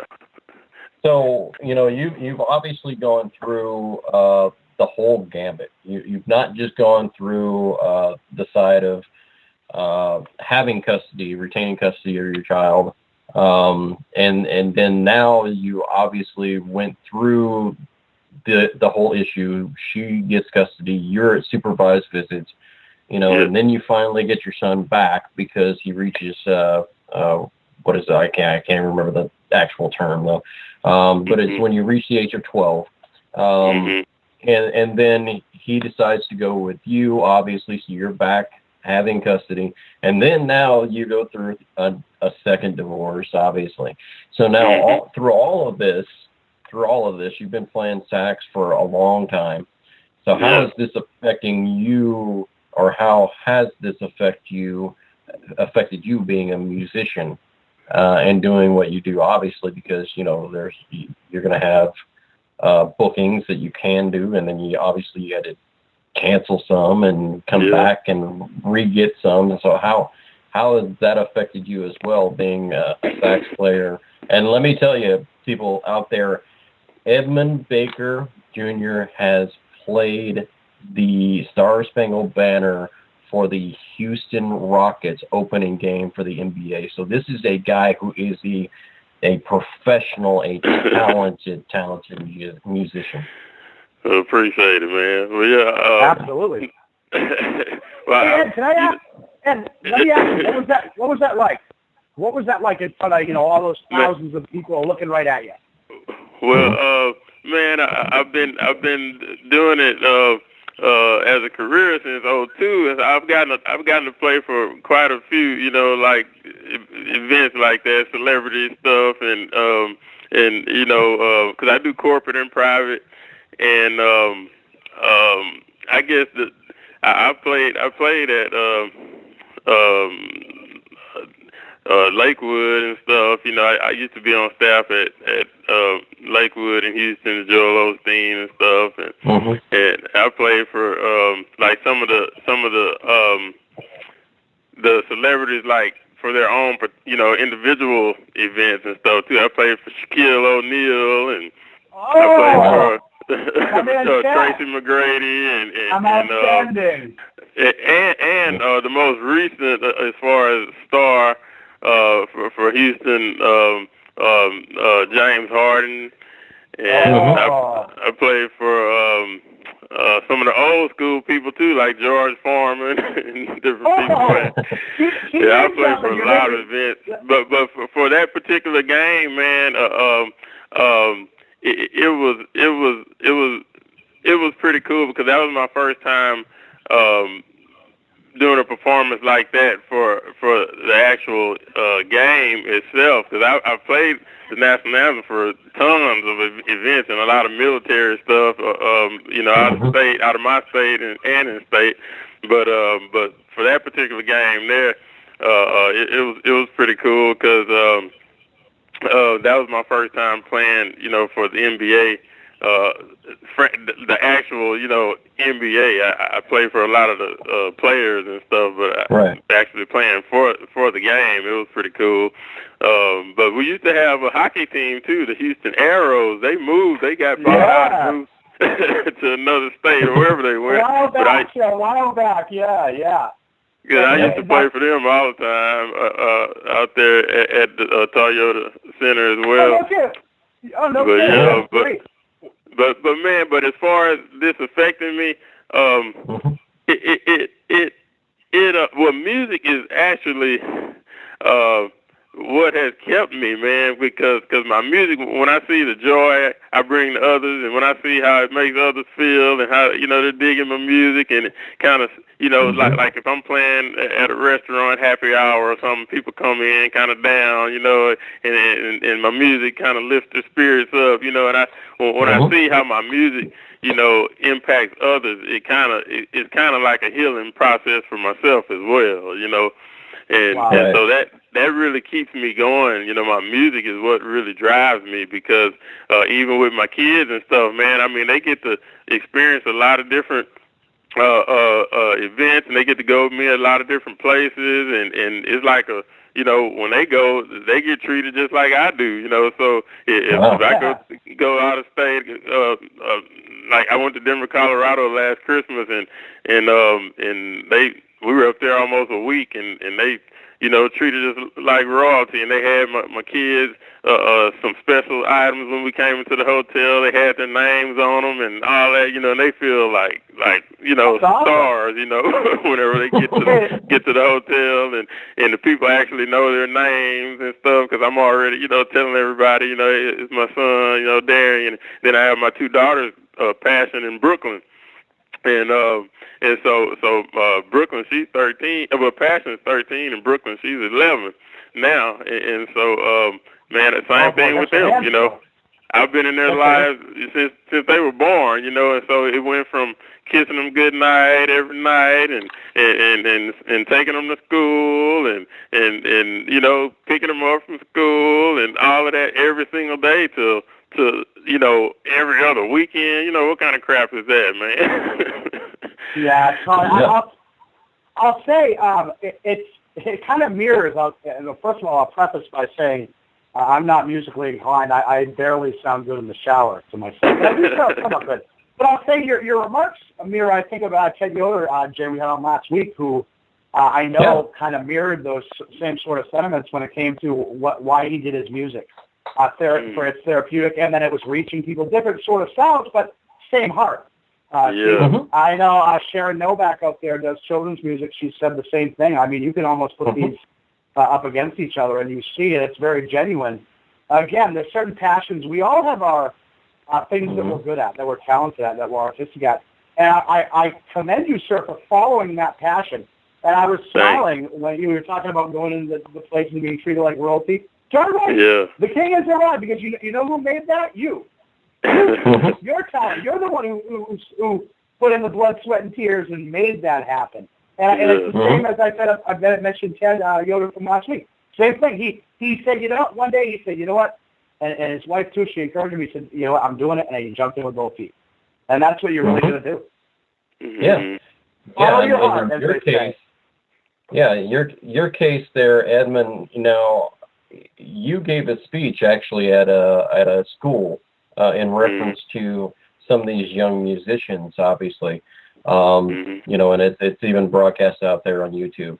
You know, and you say obviously some things to them. What's some of the good things that you can tell some of the people out there about obviously what you do with a saxophone, and how that translates? Let's say I want to pick up a saxophone and learn how to play it. Can I play a saxophone like you play a saxophone within a few years or something? Is that even possible? Well, I'll put it to you like this: anything's possible, but I know as far as me playing, I play. It's like you know, even though I had a little formal training, but a lot of it is just a gift, man. It's just a God-given talent, because I play what I feel. I play from my heart, you know, and it's like my music expresses, you know, like me, what I'm going through at the time, or a song that I've written, because I write like I do a lot of original songs too, and it's because of the different things that I've gone through. You can kind of feel that through the music. Well, you know? I'll say this, Jay, you could give me a rocket ship that was destined for Mars and a saxophone, and you'd be more apt to see me sooner waving out the window of that cockpit going toward Mars than you would be good at a saxophone. Because I told you, no, there's certain things, I'll go with that. There's certain things you just can't. There's certain talents, again, gifts and things. And I think, you know, in terms of a novice, sure, I think someone might be able to pick it up. I mean, I could just, I don't, but it wouldn't be anything that you'd want to be in the same room when you heard. I'll tell you that. Now, I'll tell you this much. Whenever I go to the schools and I speak and do like the motivational talks and stuff, now I always ask the question. I say, well, how many musicians do I have in the audience? And you know, some of the kids raise their hands, some of them don't. I say, All right. Well, I'm gonna ask you this: how many people like music? And everybody's hand will go up because music is universal, you know. And so that's what I tell people. I say, you know, it's you. You know, you're an expression. That music is an expression of you. So like, yeah, you know, I mean, like some of the beginners, you know, that are just starting off in 6th grade or 7th grade, 8th grade, you know, and I'll go in there and I'll, you know, do a little motivational speech and I'll play for them and they'll be all, you know, mesmerized, and I always tell them, you know, that I was sitting right there where you're sitting right now. That, you know, that used to be me. I say the way you're all, you know, mesmerized at how I'm playing. I say I started off right where you are, and I always tell them, you know, that all it takes is being discipline. You have to have discipline, and you just have to, you know, have a passion to do that. And whenever you just, you know, practice and do all you can, you know, and you just get better and better and better. You know, like now, you know, playing comes, you know, like second nature. But in the beginning, I mean, it took a lot of blood, sweat, and tears, a lot of practicing, a lot of, you know, a lot of sacrifice, you know, even as far as doing it as a career, man. I mean, even now, I mean, it's not easy, you know, doing this for a living at all, you know, and so it's very rewarding, you know, that I can, you know, and it's a blessing that I can get, you know, paid, you know, to do what I love anyway. I did it for free for 20 years, you know, and so because I just love playing, you know. And and so whenever I talk to people, and you know, I just encourage them, you know, that to follow their own passion, whatever that passion is, whether it's the saxophone, whether it's the drums, whether it's not even an instrument, whatever it is, you know, just whenever you do it, you just put 100% in it, you know, put your all into it. Don't ever do nothing, man. Whatever you're gonna do, just go at it, you know, all the way as far as you can go with it. Exactly. That's right. Yeah, I agree. Rather than say cock back and, you know, put your back into it. And I'm going to be going around doing some empowerment speaking soon. I'll have to, when I'm in your area, we'll have to do a presentation or two together. I'd love that. Yeah, we'll definitely. Yeah. I'll definitely look you up. And absolutely what Edmund said and what I've said last week when Ted Yoder was on absolutely translates to this movement. Look, when you're going through this movement and you're going through the family court system, how do you get empowered? You listen to people who empower you, number one. Number two, you take it and you make it light a fire under you, and you use the law, the same law that they use in court against them. So what I've done is I take that issue, whenever something upsets me that I get from a family court judge or a family court lawyer from the other side or whatever, it motivates me that much more. And I go out there and I start studying more and I put out more. And it just empowers you to roll through. And it's the same way as, okay, you've got an instrument every single day. This is your instrument, your mind. Your mind in this movement is your instrument, and you must use it. You have to use it. You've got to practice in order to make it right. And so that's why I say this translates completely, because your mind in this case is your instrument, and you have to use it. If you don't use it, you're going to lose it. So quite frankly, you've got to use it every single day, because if you don't, it's just like a saxophone player out there, one of the best of all times out here that I'm seeing and I'm talking to right now. Let me tell you something. Yeah. If he was to take a week off or a month off, he'd be like, oh, man, I'm rusty. I can't do it. I can't do it. Well, Jay, it's funny. As you were talking, Jay, and you were talking about how it hurts and stuff and different things, and we were talking to Marie earlier about bouncing back and with Ed and things like that. It reminds me of just like taking a physical punch. You know, it's not hurt. So you've got to own that, just like an emotional punch. It's going to hurt. But you know what? Guess what? Just like a physical punch, it's going to heal. And you know what happens? If you get split open, when you heal, it heals tougher there. You generally can't be split in that same area in the exact spot twice. So you keep taking those scars and taking it for what it is, and finally you're going to be broken already, and they can't re-break you. So it's how you put your stuff. It's how you put the pieces back together. And this story is yours. Don't let someone else finish your book. How dare you even allow someone to write your story? Write it for them. Write their chapters for them if they don't have the wherewithal to know what's going on. Absolutely. Absolutely. So I want to go ahead and thank you so much for being on and telling your story, because obviously it's empowering to a lot of other people to see that even a saxophone player who has played before Shaquille O'Neal or played the Star Spangled Banner at an NBA game is going through this movement right now and going through what we're all going through, the family court systems or CPS, DCF, those that we like to call the alphabet groups. I call them serial killers, because that's what they are. They depress children to the point to where either the child or the parent wants to commit suicide, and I think it's a joke. I think it's an absolute joke to society, and it's not a good one that you want to laugh at. It's one that you'd rather like to smack someone in the face about, but that's okay. So, anyway, with that being said, we want to thank you so much, obviously, for your time and your efforts, sir. You are just an amazing saxophone player, so thank you very much for coming on. Yeah, my pleasure. Do we have like 10 seconds for me to say something else? Sure, absolutely. I want to tell people where they can find you. Absolutely. I didn't want to get off without leaving everything on a good note as far as with my situation right now. Because I do want to encourage everybody else, because when I went through that with my son, I didn't see the light at the end of the tunnel, man. And especially after I lost him, I had fought for custody during the divorce and got custody. Then when I lost him after he was already 10 years old, it just floored me.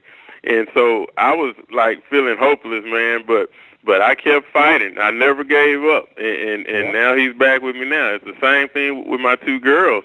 My girls, man, I mean, they love me and they love their mom the same.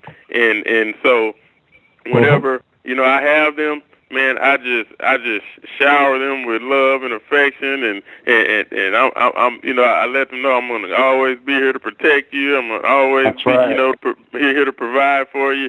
I might not see you every day like I used to. I might not be in your life every day like I used to. But the times that we have together, we're gonna make the most of them. And I know that as they get older, like they are now, that was 4.5 years ago, a little over 4.5 years ago, I've been divorced. And so now it's starting to pay off. I already see it now. My daughters, they're already in their mind. I'm ready to come back to Dad. I want to live with Dad. And so I'm not even tripping, man. The first thing I went through, that first divorce, man, and the custody situation, it floored me, but it taught me so much. And it's like I'm almost a pro at this situation, because I don't let it get me down as much as I did the first time around, because I know that if I just stay focused and keep my children as my priority instead of focusing on all the ugly stuff, I know as they get older, man, that they're gonna see, they already see what's going on. So I know in the future, I'm gonna have a lot more time with them. Absolutely. And I'll tell you before, and I'll give you my final shout before you go. And again, it's been an amazing show. I'm honored to have you on. And it's funny, as you were talking, I say a lot, and we were talking about music and rap musicians and things. I love hip hop and things, and you hear a lot. You're going to give me my respect and this and that. I always say that that's BS. You take your respect. You earn it. And as you were talking about that, I was thinking in my head, wow, I respect this guy. And it made me, I said, well, I'm absolutely right. He didn't ask for anything. And that's how it's done, folks. And I'll say this, too. And I'll let Ed go, I know, and then we can do our final stuff, Jay, because I've got a couple of things to say. But again, Mr. Baker, amazing. We're going to have you on again. We're going to meet. I'm going to give you a hug. I'm honored. Flattered to have you on. It's amazing. Thanks, man. Likewise. I look forward to meeting you in person, too. You too, my brother. Thank you, man. Thank you so much for being on, All yes, right. Sir, my pleasure. Anytime. Yeah. Thank you, sir. So, Mr. Edmund Baker, guys, awesome stuff. Both hours. Wow. Yeah, unbelievable. And Jay, hey, and I'm going to say this, and you'll kind of smile, too. Folks out there listening, okay, do we see a pattern of success here and what makes it happen, okay? Now, again, if you look at Marie White, if you look at Edmund Baker, I'll be self-aggrandizing here, me and other people that again, there's a level of, it's almost, it seems to some people almost like, I think you referred to it earlier, Jay, it's almost like an insane laughter, because you kind of have to, you just kind of, whatever, man. So you said put your hands up. And again, it's about empowerment. And you look at the way Mr. Baker's, and Marie's, everything that's going on, they've empowered themselves, and it shows you what works. We see a pattern. It's staying positive and owning when it sucks. Because this system sucks, and the things people are going through suck, and the pain sucks. But again, you have a choice. These people that are doing this to you, okay, that's what they want. When you're going out there, as Marie said, and putting things out there, and of course you're in pain. You're human. But it's all about how you react. People don't get you mad at all. You get you mad, and I know that seems stupid. It's true. It's how you take it on, because I'm telling you, again, people can say what they want. Is it true? Are you a piece of garbage? Then what you worried about? Your problem is you think that it might be true. That's the problem. And that's what you need to overcome.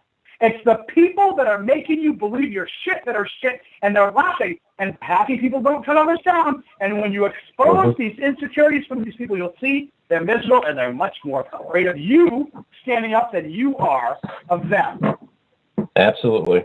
Absolutely. And I'll take one from you in the past that you told me. Obviously, I've had my difficulties in the past where I've slammed back on certain things, and all it was a waste of time. And Bud kind of helped me see that, obviously, by some of the things he said. And he looks, obviously, we had this chat, and he gets as serious as possible. And he says, Jay, they didn't make you, so they sure as hell can't break you. And that just resonated with me. It was like, oh, wow, you're right. Why am I wasting all this time? It doesn't make any sense. Yeah. You can waste your time. And a good advice Thomas Fiddler gave me one time. He said, you can spend your time answering critics, or you can spend your time helping people. Which you want to do, because you can't do both. Right. And that just put me in perspective. Yeah. Certain things resonate with us, and as you said, Mr. Fiddler's of the Father's Rights Movement, his statement and what he said resonated with you. There's certain people that you just, I implore people to kind of follow your hearts, in the sense of, we all, it's funny, as we were talking to, and people kind of, we all try and be, we try and be something we're not sometimes. We want other people's talents. We practice certain things. And I'm not saying it's not at all good to try different things, but how about actually asking yourself, what do I really like? What do I want? Instead of trying to be someone else, be happy in thy own skin. And again, it also starts, Jay, too, with talking to people. I don't care if it's relatives. And I'm not also talking about, as I said before, people having a bad day, Jay. We all do that. We say things. A lot of times we hurt the people we're closest to because we feel safest with them, right? But if it's a consistent pattern of this sort of behavior, when you're happy as hell, life is great, oh my God, you're so happy, and you have this person, and we all know who they are out there, and we got to smile at them, oh, I'm so happy, and the person goes, that's great, but, there is no but here, and there's a big difference between someone saying, hey, look at this past behavior, and what happened, in terms of someone really trying to protect you, and they say, and people say, well, how will I know the difference? You know. Don't ask me. You absolutely know. You can feel it when someone's being an asshole. So you know what you do, instead of putting your head down and going home and go, what a jerk. Go, you know what? I know exactly what you're doing right now. Stand right in the eye. I know what you're doing, and I value myself too much. So I tell you what, you're either going to unfuck yourself, or I won't be back over. And there's your choice. Respect or nothing. And I tell you, cut off the people you never thought you would. And I don't just mean, I'm talking people you know are cutting you down. Be selfish. How is this person going to benefit me? Because you've had enough of being cut down, and you got to think long term. If people are cutting you down, and you know, you give them a wake up call. And if they don't come back, guess what? And I know people out there, they say, "Oh my God, I couldn't." They're even willing to be shit on just so they can have some semblance of a relationship, and hopefully, maybe someday, that person will really come to respect them. You want to respect you? Guess what? I respect myself too much. Cut off, and then they come, and then they go, "Oh my God, so I cannot believe they offended me." Yeah, I did. And it's because you're not going to shit. Guess what I say all the time, Jay? Guess what it doesn't say on your forehead? Welcome. You know why? Because you're not a doormat. Stop letting people treat you like one. stand up, and that's where it starts. You start looking people right in the eye and saying the things you'd never say. And what? A big fat nothing. Yep. So we're down to our last few minutes, the obviously bad part of our show where we have to give our shout out because it's about down to the wire here. So, but I'm going to go ahead and give you about 3 minutes. Whoa, 3 minutes. Wow. Yeah. Man, that's great. I'll give a shout out to a few people. First of all, I think of my brother John Mondu from the BBC Brook Village crew. I want to give a shout out to Nashville right outside of Boston. And my brother, Sean McAndrew. And I was thinking about Sean a lot today since I had a little bit of time. He's down in Florida. He's safe with his wife, Rhea, and their 2 kids. And I'll tell you what, as I was taught, I went through a lot of stuff when my son's mother was pregnant with him, my oldest son. And I'm going to be honest with you, this is very genuine. Every single person in my life walked away from me. I'm talking step-parents, so, everyone, biological family. There's one person that didn't. And his name is Sean McAndrew, and he's in Florida right now. And let me tell you something. My own stepfather told him to stay away from me because I was a piece of garbage. And on Sean's 1-year wedding anniversary, and it was Valentine's Day, the 14th, you know where he was that night? With me. And his wife was supportive of it. Was she happy on their first anniversary? I'm quite sure not. But she knows he loves me, and I love him. And let me tell you something. If Sean McAndrew, and I know he's listening, or he'll listen on replay, if you don't think that you're going to be taken care of, you're crazy. Because he is, and I mean that literally. People told him to leave me for dead, and he didn't. This is the guy that would come over. He knew I was down out, and he would leave me $50 when he left without even telling me. He would do, and he stayed with me and stayed by me. Let me come live with him and his mother, who God rest his soul, and his wife. Went through hell and high water. And guess where? And you know what? I send messages all the time for them. Hey, brother, just want you to know I love you. And I take a bullet for him, and I very much mean that with a smile, and I have 2 middle fingers up on the way down. That's genuineness. That's love. So give our shout out to Sean McAndrew out there. I love you, brother, for life. Ryder guy, my man, and to his wife out there, who's been awesome too. Love you guys, Shayna Brooke, and I love all you people out there. Shout out to Heather Ruby, who I see picking herself up. Carrie Beard, everybody out there, the Palmers, Ed Wilkes, my brother from Disgusted Dads. Everybody out there, and to my wife, Alice, I love you, baby. I'll see you later. And to my littlest, bestest buddy, as always, Mimi, my man. I love you. I'll see you later. And to my biggest, bestest, Daddy's no longer coming. Daddy's here, my man. And like you said the other night, I can't wait to hug you and kiss you. And, buddy, I can't wait either. And I told you a long time ago, I was going to grab you on both sides of the face and kiss you right on the lips as hard as I can. And I'm going to get it on video. I'm going to smooch you, get you all wet. And, love you, buddy. Can't wait. Love you guys out there. Shoots up, shoots up. We're coming million carat march, baby. Be there, be square. Awesome stuff. So I wanted to go through this real quick. I'm going to go through my list. Mr. Ted Fogg done an amazing job out there. Thank you very much, brother. Peter McNeil, Brenda Johnson, and our cohort, Jesse Weiner out there. Stay safe, Jesse. That's the most important part. I tell you all of this all the time. We can get over one show. It's not that big of a deal, but obviously Jesse's in this for the long haul, and her family are of the utmost importance, and her safety has always been the forefront of our team. It was very apparent to us this week that it was going to hit Florida, so we were telling Jesse, hey, look, doesn't matter, do whatever you got to do. We'll be with you in this thick or thin, no matter what happens. So hopefully, obviously, Jesse will be back next week. Next week will be a different type of live broadcast, obviously, because we've got the Million Parent March going on. Hopefully, we'll have one of our people down there. We will actually next week have a live call-in show is what we will do. And so we will get live call-ins from people who are at the Million Parent March to keep you updated on what's going on there, how the march went, everything that has happened or transpired. So that way we can keep you updated and informed. We think that that's a good way to do it. So we will bring that to you live. Hopefully we'll be doing it the same way. But I know Ted will actually be down there as well. So we'll have Ted on. So it'll be great. Yeah. Real quick, awesome. I'll say, Yeah, and I want to give a shout out to Jessie too. We love you, Jessie. Makes us. She, as they say, she completes us. But she really does. Absolutely. She's amazing, smart. She's very talented. She's a diamond in the rough, and she's an artist. So back off, anyone. Yeah. But no, and everybody, love you guys. Keep your chins up and keep empowering yourselves and doing what you're doing. I've gotten a lot of great positive feedback, Jay, on the feed. Everybody seems to think it's great tonight. Thank you to everybody listening out there. We'll be back next week and bigger and better like all these shows do. Absolutely. And we want to thank Marie White and Edmund Baker for coming on tonight.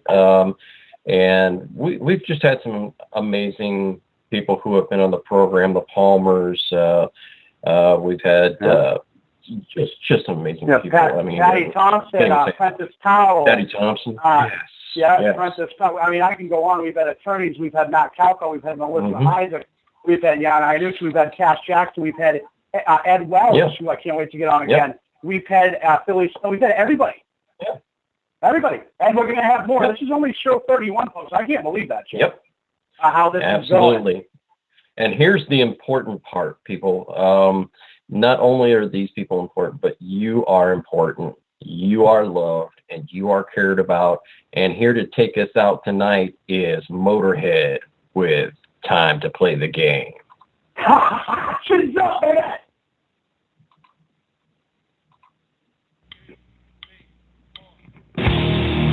Time to play the game. Time to play the game.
Yeah, Tad, we got to thank him, and now it's solidified, man. Now we roll. That was the biggest obstacle, is the feed. Yep. Awesome.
using Blog Talk Radio. Goodbye.